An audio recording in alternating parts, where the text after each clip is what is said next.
From the world of AV programming and control with James King, I'm Steve Greenblatt, and this is Ask the Programmer. Hey, James, how are you today? It's good to be back, and we have another great conversation with our most frequented guest. Oh, it's always great to be back, Steve. And having this guest, I love the question he brings from his readers, and I think our listeners get an enjoyment out of it as well. So, thank you. Yeah, without further ado, we'll get to introduce Dan Ferrisi. He's the group editor, commercial and security with Emeralds. Welcome back, Dan. Thank you so much, Steve. Thank you so much, James. Again, I always appreciate the opportunity to chat with you, but also, again, to kind of be a conduit for our audience and give them a chance to ask you questions they might be asking about programming or wondering about programming. They may not always have a direct line to you, so I'm happy to be a vehicle through which they can get their questions answered. We love that. That's really the essence of this podcast, and we so glad that we can be a resource to you. And I think it's just such a great synergy, and I'm glad that your audience is getting value out of it. If you Absolutely. haven't caught some of Dan's past episodes, he was on our most recent episode 236, and then a whole slew of others. 212 and 213 were probably the most recent prior to that, and these are always great questions and conversations. So what we do is turn the reins over to Dan. He's the moderator and gets to ask some questions about related to programming from his audience. So Dan, you can take it away. Excellent. So this question hit my inbox a couple of weeks ago in anticipation of me being a guest this week. So this is the question that our readers are wondering about now. What is the impact of AI on the AV programming world? And how can AV programmers and other professionals leverage AI to benefit their organizations and their clients? So impact of AI, particularly in programming, and also leveraging tools for organizational or client benefit. I could jump in, and again, like previously, we'll probably go back and forth because there's a lot we could share here. As James has said prior on our show, AI is a tool, and I think that that's really the essence of the way we should think about it. But what AI provides, from my experience and also from my understanding, is that it creates speed, it creates more efficiency, it gives us access to information quickly, it allows um, work to get done in less time if you know how to master it, and that's the key there. What I've found is that for when we're talking with in more mainstream programming, we get a lot more value out of AI in in the AV world. When we're talking more proprietary, it's a little bit harder to access some of that same types of results. But the information is, if you train it, is really readily available, and it's pretty amazing with how quickly like a chat GPT or a Copilot could get to know you. And I really get a lot of value out of its ability to really create almost like minimally viable product solutions for you that you could build upon. So you come up with an idea, and it gives you a good starting point. Another thing that I've been told is that you can feed code to AI, and you could ask it for coming up with help with troubleshooting, help to make it more efficient, or perhaps even move from one language to another. Those are some of the examples that I can share, but I get a lot of benefit, and I try to challenge myself to use it more and more, even in my role. And I don't do programming on a daily basis by any means.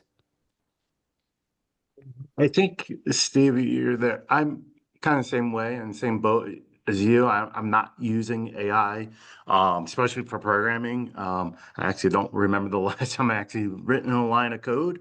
Um, but I have looked at code, so I'm still doing that stuff. I don't know. It's my take on AI is to leverage it correctly. You got to think about like Steve mentioned at the top, it's a tool. I know I mentioned that Norman before, and not every tool is right for the job. Um, and you got to think the power of the tool that gives you. And I was just thinking in this analogy, like thinking about a handsaw and a circle power saw. Both can cut wood. One's going to cut it a lot quicker than others, but you're easier to make mistakes with the power saw than you would with the handsaw. Now, I am not a woodworker or any of that stuff. Yeah, it takes more time with a handsaw, but you can start seeing your mistakes and catch them quicker before they become major. Power saw will allow you to get blaze right through it, get it done, get the wood cut. But if you make a mistake, you may not catch it until it's too late. So each tool has their benefit and their con. And then again, also using it for the right um, job.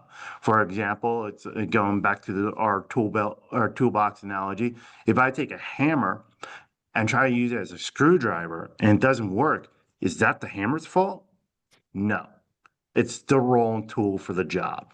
It may get it done, but it's not efficient and it's not the right tool. So that's the saying we need to use AI as a tool in the right scenario, instead of just like releasing it and letting it go.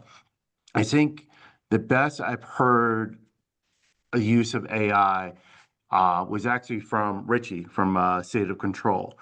And, use AI like an intern. Ask a question, ask it to do something, review the work. And that's the key. You have to review it, just like you would any intern, making sure, they did their job. Okay, you review it. Oh, wait, it's not right. You can ask it to do it again. The benefit of doing that with AI has no feelings. It's not going to cry if you ask it 100 times to redo it, where an intern might. Oh, I think that that's really good, and considering it like an intern, I think it's a really good way of thinking about it. And I also appreciate the saw analogy because again, you want to be able to intercede before a problem gets too big or an error gets too problematic that you can't even fix it. But I do know there are also those futurists, you might say, who believe that AI is going to be truly transformative in the future in a disruptive kind of way, even potentially a negative kind of a way. You hear about jobs potentially being outmoded by AI. Not now, but at some point in the future. Like, obviously, you're not going to have AI be your phlebotomist or something like that. But do you think programming is something that is AI proof, even as it advances and even as it gets better? Or do you think it is something that could be in some way automated or AI infused more comprehensively 10 years down the line or 20 years down the line? And if not, what makes it such that it has to be human generated always? I don't think it has to be human generated always. Again, I go back to the right tool for the right job. Now the the best I heard this at a 2 or 3 years ago an AI conference, and they did kind of mention about how there are people who are like, oh, AI is going to take my job. Now, this was not about programming. This was just AI in general. And they're like, oh, a lot of people are yelling that AI is going to take our jobs. And the speaker was saying the people who are yelling usually that, hey, I'm going to get replaced by AI are the people who, you know, are scared of the tool and should be replaced by AI. And I meaning this like they're the higher level people, unfortunately. More of the managers who a lot of those tasks can be automated, can be handled by AI. It's boots on the ground who are, buried in work, who are screaming, going, yes, AI, take my job because I'm doing too much. I Mhm. need you to help me. And they're going to leverage the tool correctly. And I think you have to, like going back to what I mentioned about respecting the tool, was I remember in high school I worked in a deli. Um, Slicers are very sharp for deli meat. And at night when we were done, you have to clean the slicer. The ones who didn't respect the blade would get cut by the blade. when they clean it. Mhm. If you respect the blade, you wouldn't get cut by it. And the same thing with AI. You don't respect the tool, you're going to get replaced by it. You can't be scared of it. You can't be hiding from it. It's going to be out there. We AI has been around for a long time, longer than ChatGPT and mainstream that everyone's talking about. It's out there. It's been out there. All it's going to do is just think about like computers. When computers came out, a lot of people did scream, "Oh, I'm going to get my job lost to a computer." And the purpose of the computer was to speed up work, to free us up to do other activities. What did we end up doing? Spending more time on the computer. AI is speeding up our tasks that we're doing so we could do other things. What are we going to do? I'll spend more time on AI. What would you add, Steve? Any additional thoughts? The one thing that I heard that I thought was really interesting, and this wasn't necessarily limited to our industry by any means, is that they said that programmers coming out of school or those that are going to be more skilled are the ones that are going to know how to use AI and are going to be trained on AI, and their effectiveness is going to be what everybody is going to be looking for. So there may be uh, some people so I guess maybe looking at the program, looking at the computer analogy that James said, those that didn't adopt computers probably found their careers were going to be limited for over time, and I know that because I know that my parents' generation is that, and some really embraced it while others didn't. AI is probably going to be similar, and I think that we're going to find that there's going to be great things that can come of it from people that are really trained to leverage it and use it to its fullest potential. The one thing that I'll add that we didn't discuss, which I don't necessarily have an answer for, is how is AI going to be impacting our AV system operation? And that's something that I think I don't necessarily know that we're ready to discuss yet, but there's probably going to be a conversation down the road. Yeah, yeah. And what I will say is, I know a lot of people may get a little bit over their skis on AI. I mean, certainly there are incredible capabilities, and I've witnessed it even within the industry, incredible AI infused capabilities. But then you'll go to a search engine and say, like, how many years ago was 1991? And it'll be confused by that. Like, there's even basic things that can confuse AI. So I think we probably don't want to hand over system programming and essential operations to it just yet. And to your point, James, we want to make sure we're proofreading everything as though it were an untrusted intern, proofread everything that they do, check everything that it does until such time as it can advance to so that 1991 isn't confusing to it or something like that. But I really appreciate the insights, and it'll be fascinating to see how AI tools continue to enable us to serve our customers better and give us perhaps time back to focus on other value adding activities that we can focus on instead.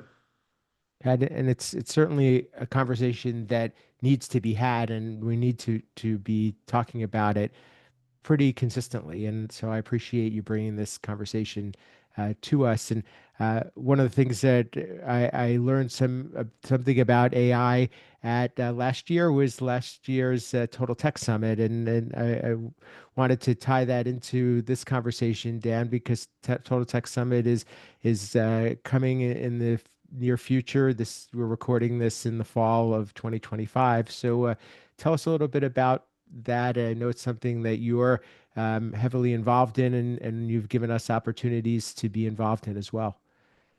Yeah, so Total Tech Summit is produced by our parent company, Emerald. It is a business enablement and thought leadership conference. This year it's taking place in Orlando in November, November 10th to 12th. We bring together about 100 integrators, really top tier thought leader entrepreneurial integrators from across the commercial channel and the residential channel. We give them access to industry leading suppliers and distributors so they have one to one access, can really strategize about their lines and so forth.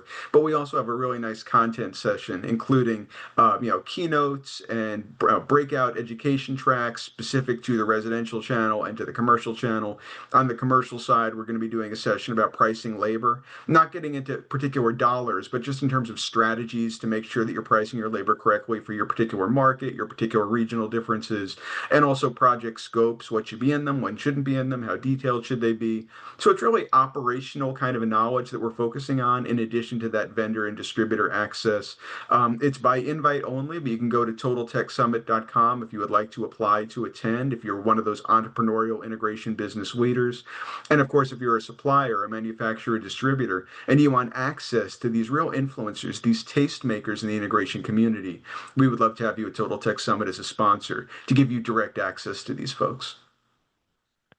Such a great event and a great, always a good opportunity when you get people like this in a room because a lot of the just side conversations and being able to ask people questions that you wouldn't get a chance to ask them is so valuable. So thanks for putting this event on and bringing people like that together. My pleasure. We always love doing it. We have a great group of returning guests and new guests each year. And it's always good to see Brittany, your colleague, and you there. It's really kind of the who's who of industry leading thought leaders, influencers, people who are staying up at night reading self-improvement and business improvement books, who are really entrepreneurial thinkers. And that's who we cater the event to.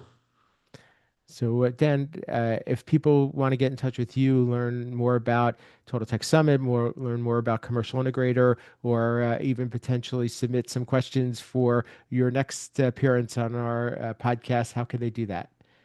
Sure. You can find out about Total Tech Summit at totaltechsummit.com. You can find me on commercialintegrator.com if you're in the commercial AV industry, or securitysales.com if you're in the electronic security industry. You can also find me on LinkedIn. I tend not to be active on any of the socials other than LinkedIn, but I'm pretty active there.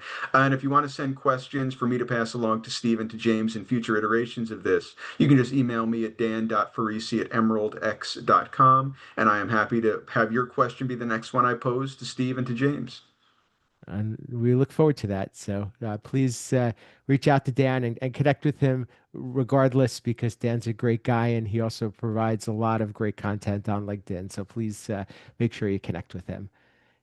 James, how could Thank you people so get in much. touch with you, learn more about what you're up to, and also continue this conversation? Again, if you want to get a hold of me, you can Google me and find me out there. I'm out there. AB_James King on the socials. I'm on LinkedIn in the Ask the Program community. Again, Google me, you'll find me. And for me, you could find me at Steve Greenblatt on the social platforms. LinkedIn is where I'm also most active, and I think that's really where our industry is focusing, and that's why we also have the Ask the Programmer LinkedIn group that James mentioned, and we're doing a good job right now of trying to grow that community and feed it with topics for conversation and take some of these podcasts and make sure that the highlights and the nuggets are brought to light so that if you have missed an episode or you want to catch up on anything, you can uh, uh, get a quick synopsis of an episode and also get more insight into our guests because we really appreciate them being part of the show and all the wisdom and great content that they help us to provide. My company, Control Concepts, is a supporter of this podcast, and what we do is provide some of the building blocks that programmers need to get their projects done, whether you're integrating products or you're trying to add functionality or solve some of the challenges of programming. You can look for us to help you there at controlconcepts.net. And this podcast is a video and an audio podcast. As you probably or do know, we are on YouTube as well as your favorite podcast player. Consume the content in whichever way is best for you. But please, when you do so, leave a rating, review, comment. We really like to hear from you. So thank you for listening. Thank you for watching. This has been Ask the Programmer.